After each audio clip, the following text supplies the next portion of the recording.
everybody. I'm Hillary Atkin from the Atkin Report in Los Angeles, and I'm so happy to welcome Ryan Mitchell from The Voice to this edition of Hillary's Happy Hour. Ryan, how are Hi, you doing Hillary. today? I'm good. I'm so excited to be here. Thank you. I'm so excited to have you. You made history on The Voice as the very first recipient of the Carson Callback.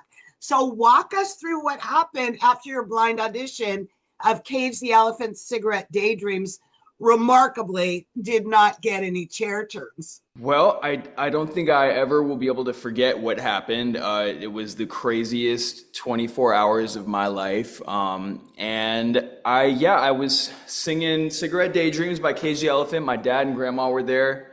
Carson was standing over by my grandma and my dad, and I got no turns. And obviously, like, I was a little bit sad, but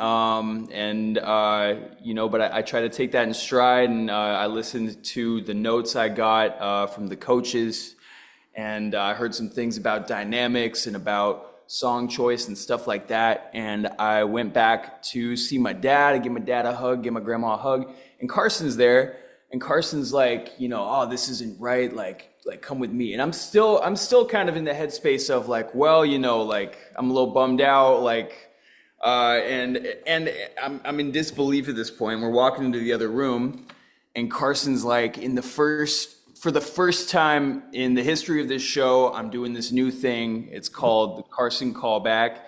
And in this glass box in the middle of the room, there was this card, and I was so absolutely surprised and just so shocked. And he handed me this card, and basically he told me that I had like less than a day to get a new song together, a whole new blind audition, arrange it and present it for the coaches and see if I can get a chair turn.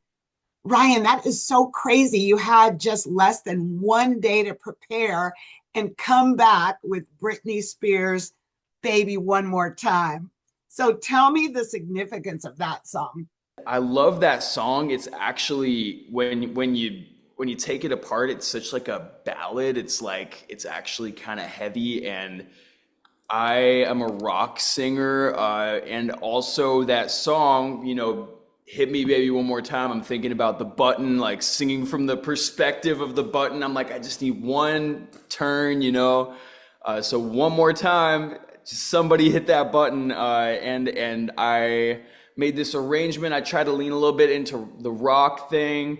Just because that's like my bread and butter. And basically, I probably slept like 4 hours that night, and I got up, and man, I was nervous, but I went up on that stage again, a little less nervous than the day before, because I was like, what's the worst thing that could happen? The worst thing that could happen already happened to me, So I'm like, I'm just gonna give this my all, and I'm gonna go for the notes, And so I sang the song, and I'm kind of singing to the audience, and I'm like, I'm having a lot of fun up there, and I got to the end of the song, and there were no turns, and I still have a little bit of the song left, and we're getting to the end of it, and I was like, all right, I'm gonna go for this thing I wasn't even practicing this last day. And I went up to hit this high note, and it was right around then that I looked back, and I saw Reba's face looking back at me, and I was just so happy. It was like the craziest thing ever to go from that disappointment to that elation that I felt that day after. And looking back and seeing my dad and my grandma freaking out, and seeing Reba there, I think I ran up to her, and she was showing me the sweatshirt that she gives to everyone on her team, and I gave her a hug, and I took that sweatshirt, and I like ran it up both sides of the audience because I was like so excited. I was like, look at this, And yeah, that was pretty much that 24 hours. Super crazy. That is so crazy. And Reba was obviously won over by your performance. What you couldn't see at that time is Carson was also going nuts Yeah. backstage with your dad and your grandma. So, what has Carson's approval meant for you during this whole thing?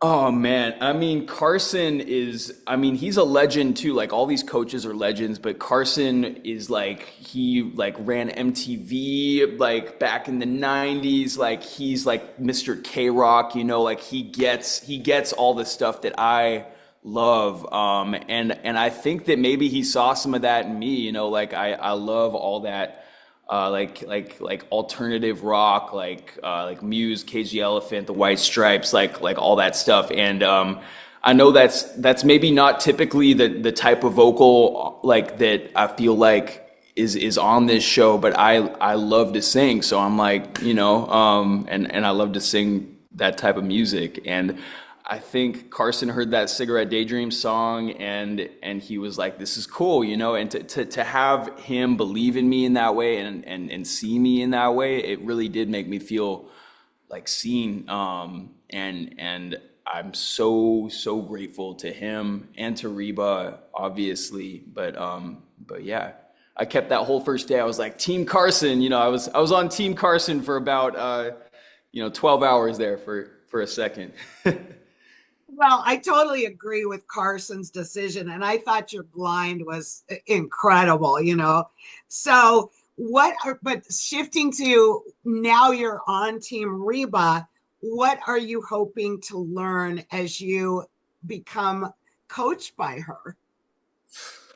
Man, like I have learned so much, but more I want to learn just like how to continue to expand my range, and most importantly though, like to continue to connect to this music. Reba's an amazing songwriter, and she's an amazing person too. Also, she's an actor, she's a businesswoman. She's got all these things going on, and just to learn more about all of that, and then also, yeah, just like how to really, you know, feel the music and be connected to it. I think that's the most important thing. Well, I cannot wait to see your next performances on The Voice. And Ryan, I want to thank you so much for taking time out to be with me on Hillary's Happy Hour. I want to wrap it up with a toast to you and your continued success on The Voice. Thank you so much, Hillary. Cheers. Cheers to you.